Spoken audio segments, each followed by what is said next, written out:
Welcome back to Advent of Code. Today we're working on day 13 and let's get started.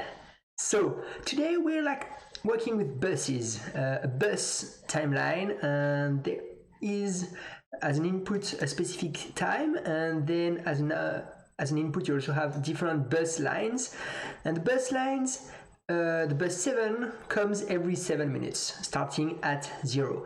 So this is simple. We're just gonna paste that in here. Here we're gonna take our usual input. Lines of 0 is gonna be the timestamp or time. So as usually we pass int, and const lines is gonna be equal to lines of 1 that's split with a comma. Oh, I've got some little slowness in the editor, but that's fine.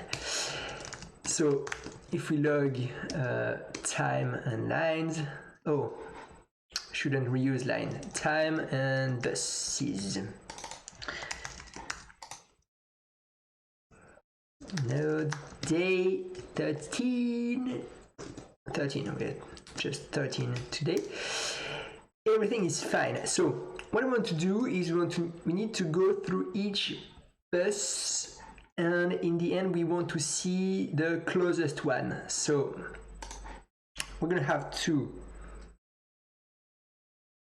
go through each buses. Const list. I'm gonna create a list from the buses. We're gonna go and do a for each here. Here we take a bus. What we're going to do is we're going to get the modulo of time modulo the bus. And here, for example, that's going to give us the reminder, and this is going to give us a first. This is going to get us closer to the answer, but here that's going to give us how far in the past the bus passed, and we want to know the next bus. So I believe we're going to need to take the bus minus, and this is going to get us how far in the future the bus is going to come. So basically now we're just going to have to push in the list. We're going to put the bus and the next one, and the next one is what we just computed here. So we're going to log that.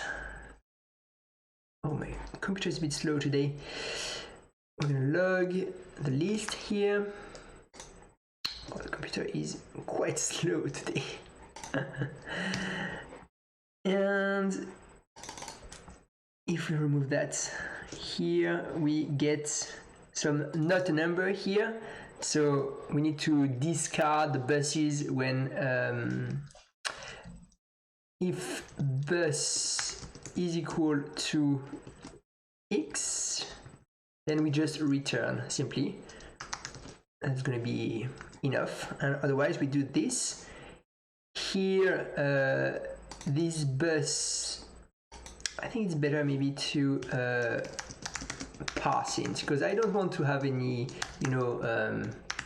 type issues. So here bus is equal to id, and here we want id, and let's submit this. Oh, I forgot one thing that's important, is that here we see how far in the future the bus is going to come.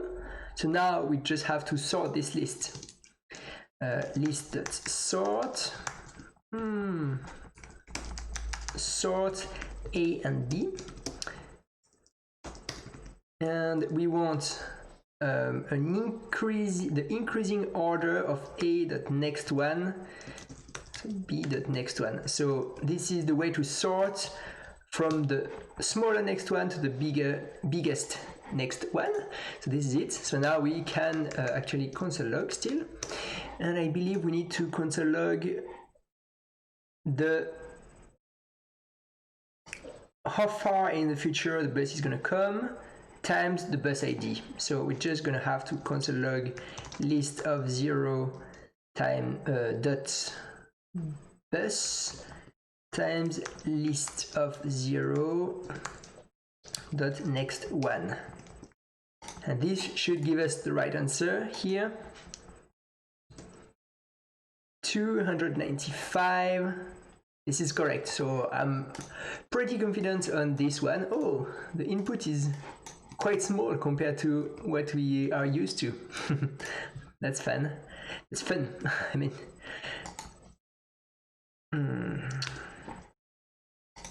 let's get that in here. And this is the correct solution. Let's get to part 2.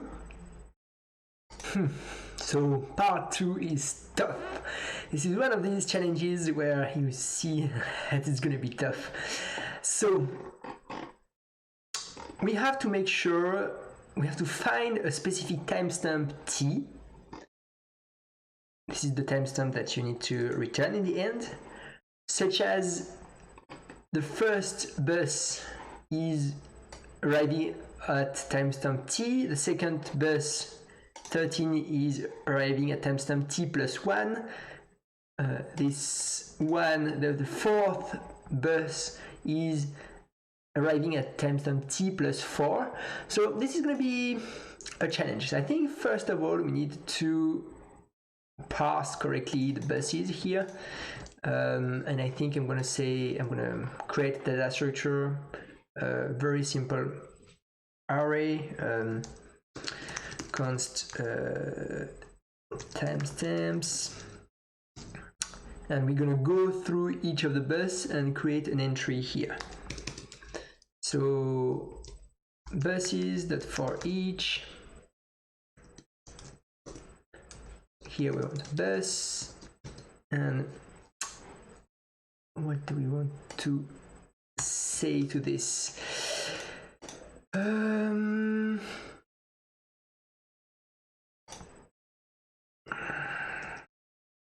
We want to timestamp. Oh, the editor is getting quite slow for some reason. Timestamp the push. We want to push. Oh, actually, here we need the index. That's all the work I want to do is here. We get the index, and we only push if bus is not x. And if bus is not x, then we can push something like id bus and delta, and we're gonna make that index. And what's gonna be interesting, let's do a little bit of math, you know. We want to find a timestamp t where the bus 1, this is, so we're going to take this as the our example here. We're going to go like slow to really explain that clearly. We're going to need to do 7 times x, and that's it. T is equal to 7 times x. Then here we want t plus 1, that is equal to 13 times y. Oof. 17 times y. Let's comment everything to make sure we don't have like some weird auto completion here happening. We want t plus, so this is 1, 2, 3, 4, as I was saying earlier. T plus 4 is equal to 59 times z, and so on and so on. So this is basically some kind of an equation that we need to solve. I think there's a smart way, but for now all I can think of is the dumb way, you know, where you are just trying, we are taking all values of x here. So basically we're going to say as t is equal to 7 times x, we're going to be doing this here. So we're gonna check, we're gonna compute, we're gonna go through each value of x here, we're gonna compute this value and we're gonna check if +1 is equal to that. So I'm not sure this is gonna work, but you know, we're gonna try this. Let I equal 0, why not? It could be like a weird thing. I below just infinity here, and then I plus plus. In that case, we want to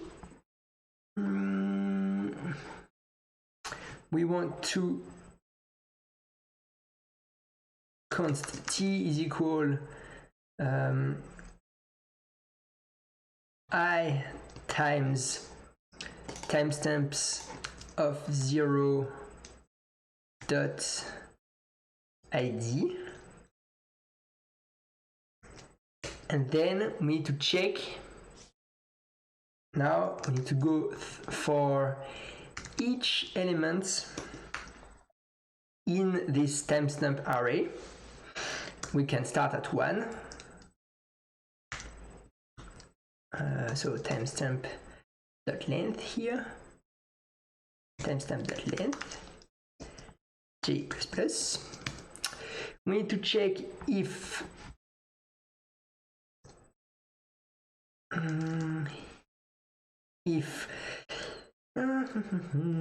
so we need to say here let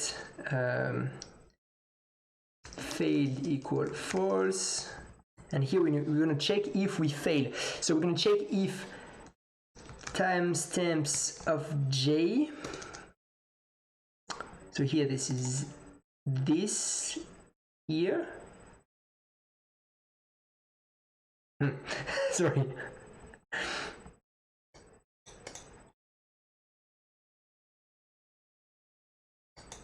timestamp j.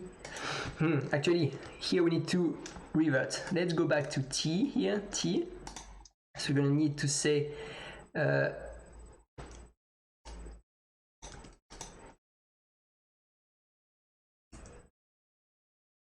t plus 1 modulo 13. So timestamp plus, no, so it's t plus timestamp dot delta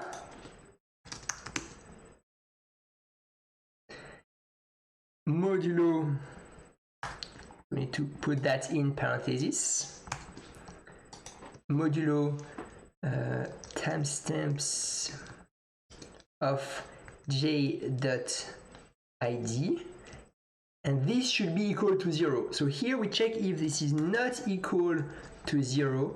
In that case we say failed equal true, and we can break out of this inner for loop here, and here we check if we didn't fail. Then we've got our result here, and the result is going to be t. It's as simple as that for the like the brutal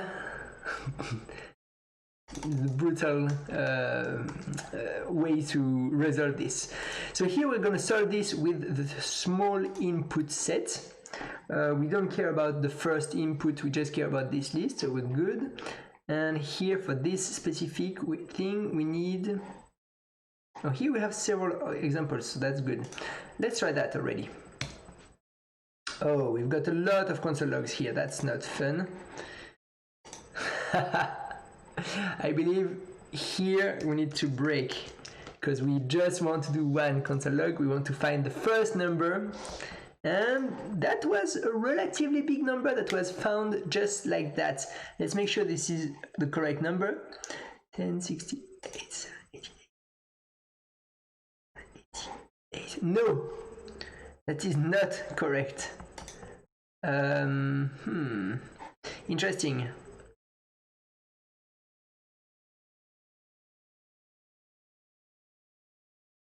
I don't understand exactly.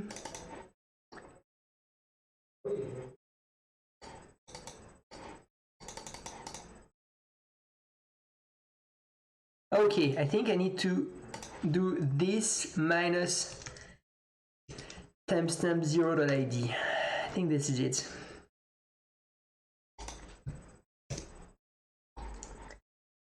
Oof, that is not correct. Plus. So here I think this is an off by one error.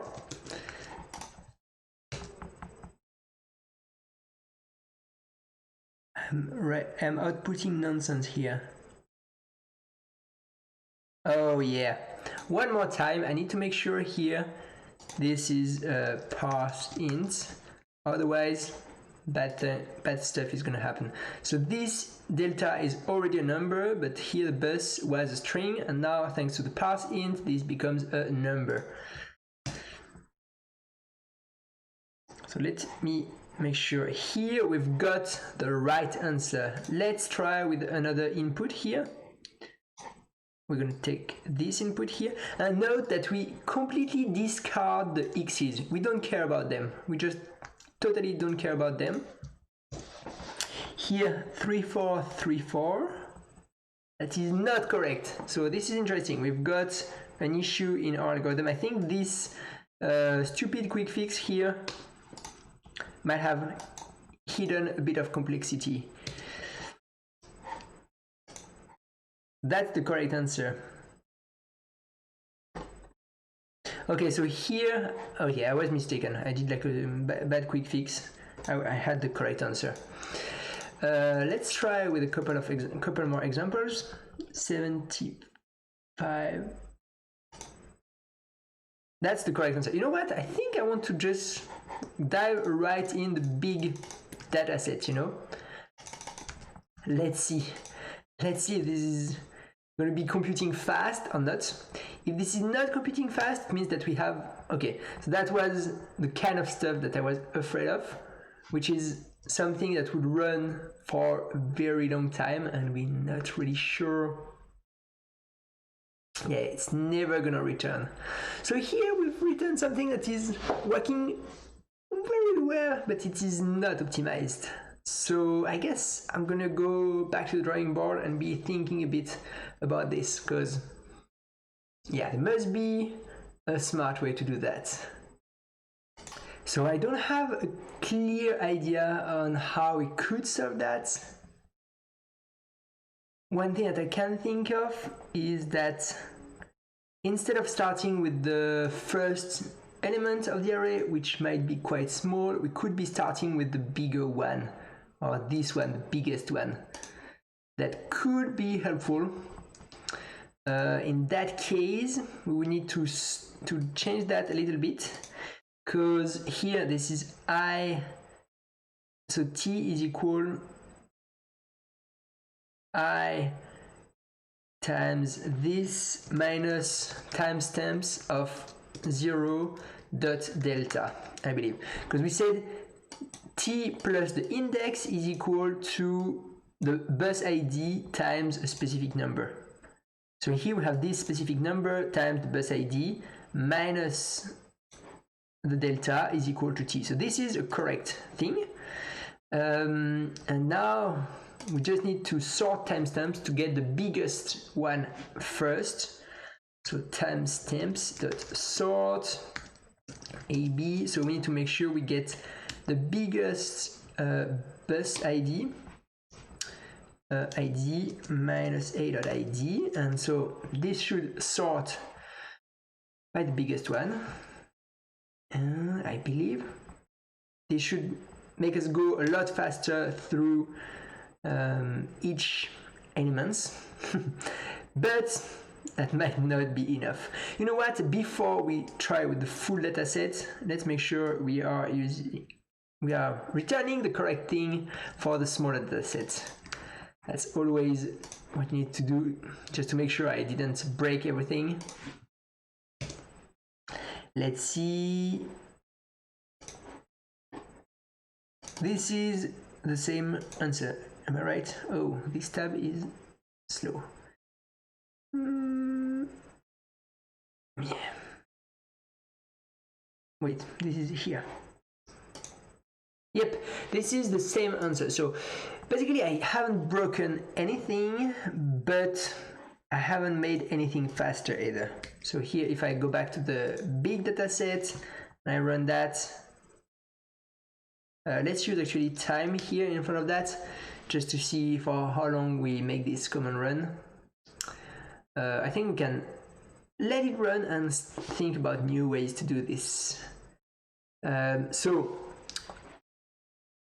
here what we're doing is that we are going through each and every single step of the way. So here we say 7 times x. So basically we're like checking all possible t's, and instead of just checking t's, we are like jumping from one t to the other thanks to this big number that is, I guess, this one. So this is one optimization, but it looks like this is not the end. This is not the solution that will make us find the solution for this problem. So there must be another mathematical trick that we're gonna find. I'm gonna think a bit more about that. Okay, I won't lie, I've been spending a ton of time searching for a solution here, and this has proven to be very hard. I was like almost ready to just say that I wouldn't be able to finish the video. But I stumbled on this article, which is an article about the Chinese remainder theorem on Wikipedia. And I was looking, of course, at the computation part of it. And I was reading the systematic search, and I understood that this is actually what we've implemented. And this is an exponential time algorithm, which is, of course, not gonna work. And then I tried to understand the search by sieving, and I think I understood, kind of. And I'm gonna try to explain it here with the two first numbers. Wait, here we have 7 and 13. So what I was trying to do here, I put like all the multiples of 7 and all the multiples of 13, and here we see that we are reaching a time when there is the good alignment of stars, where like 7 is, this is a multiple of 7, and this is, and if you do this plus 1, it gives you a multiple of 13. And what I was thinking is that you don't need to go like each step of the way, like you don't need to consider 84, because you know now that to get this alignment for all numbers, you're going to need to have a multiple of 77. And this is going to be key, basically. Every time we find the alignment between two numbers, we can use this. Instead of adding 7, we can add 77. So this is what we're gonna be trying. Yes. So this was easy to just like imagine, but now we're gonna make this, we're gonna need to make this work.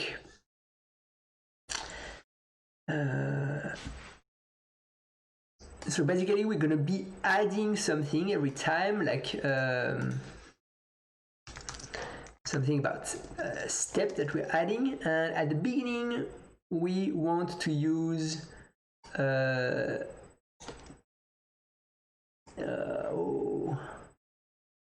wait, with this delta it's going to be annoying, right? So I think I should remove the sorting here, because that was just like that would be my doom, I believe. And we said we want to add 7 every time. So let's make sure we have actually here this one, because this is gonna make things a lot easier. And actually we're gonna reduce that to just 2 numbers. Just we are sure we do things slowly, because this is really gonna be key. And here there is a for I. Actually, here we need to I plus equal step, I believe.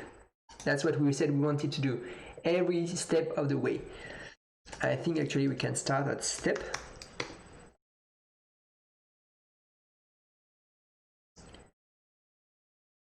And now we need to check for each timestamp. So still we don't take the first timestamp because we don't, of course this equation is going to work here. We need to make sure if t, so t doesn't exist anymore. Yeah, t exists and it is I here, I believe. So let's replace I with t here. T plus equal step. So now we said t plus delta modulo this timestamp is not equal to 0. So still we said failed and we break. Otherwise we say okay, this is working. So we need to take this number as multiple. So what we say is instead of adding 7, next time we're going to add 77. So here we're going to say step is equal to t, I believe. Ooh, I feel I'm not very solid on these. So let's try that. So here we get 77, and that's what we computed by hand here. So that's correct. So let's add everything from our small input, and this is the number that we want to get here. Let's see if this worked or not. Ooh, this is taking too much time. This is not working as expected, so we're gonna have to dive and understand what happens. So I think I'm gonna be reading a bit more of this Chinese remainder theorem.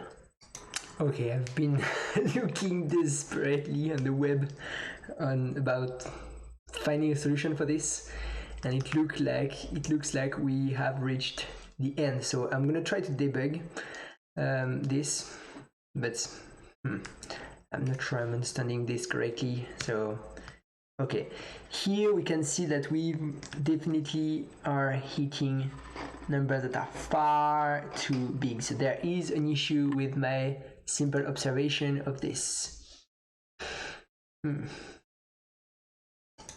So yeah, that should have been my first step, checking how far we go, and it looks like here this is definitely going out of bounds of what it should be staying.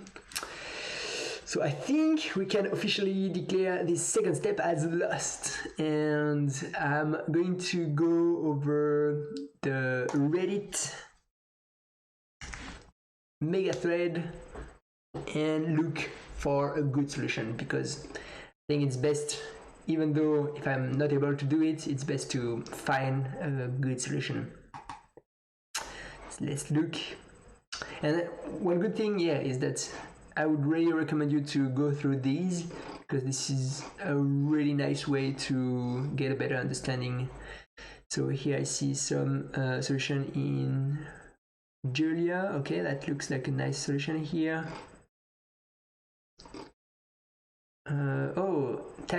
TypeScript, JavaScript. That looks like a great solution. So let's see.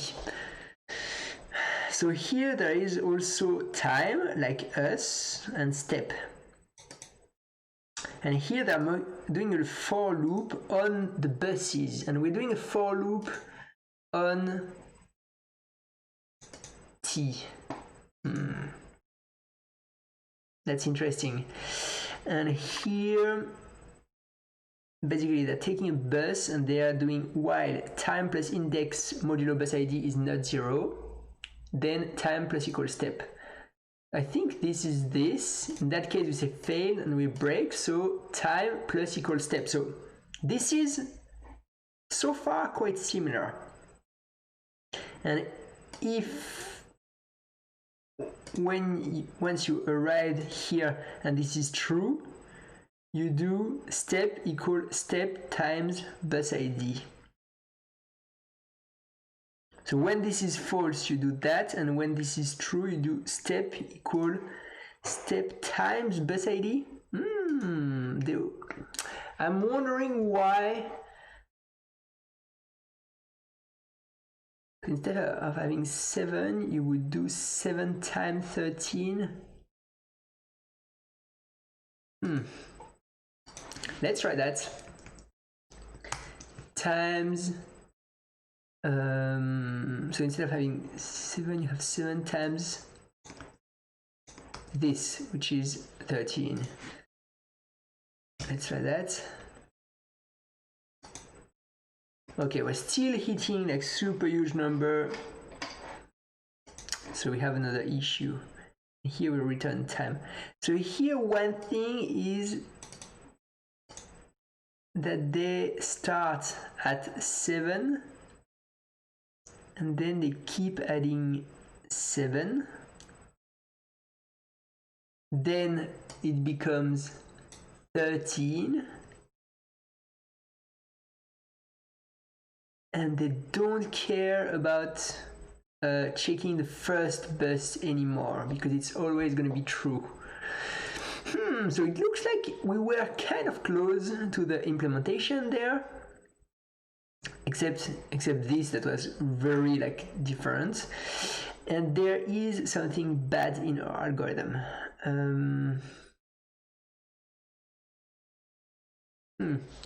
So I'm not sure if we're going to be able to make this work. So what I'm thinking is that we're going to try to reuse this. I don't like that. We're going to try to re-implement this. Let's do it that way. So here, we're going to comment our past code. We're going to reuse this code, though, which is, first of all, we always start with the same step, which is the first bus that comes at 7. Then here we go through each buses. Timestamp is buses, right? Yes, that is correct.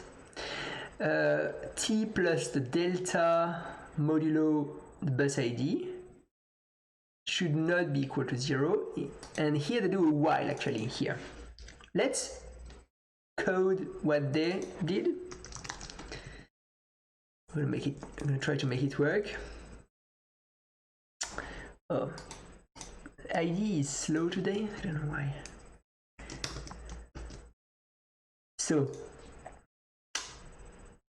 we don't care about this failed anymore. Here we want to say step plus, oh no, t plus equal step, right? Okay, so here we need to say let t equal, and we also we start as step. So we say let t equal step.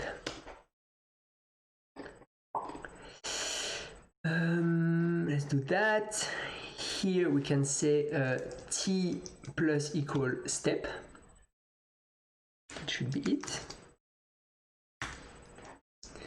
And we say step equal step times bus ID. Step, and this is the bus ID. And in the end, what do we need to do? We just need to return time. So in the end, we just need to log time. Log time. Log t in that case. Let's try to see if that works. Could be great. If that doesn't work, it means that we have a big issue. Okay, so it looks like this is working. Wow.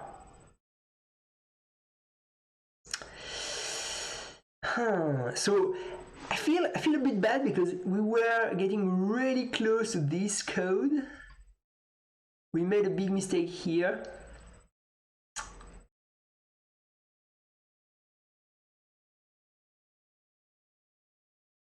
I think somehow there should be like a... I think we should try to debug that. You know what?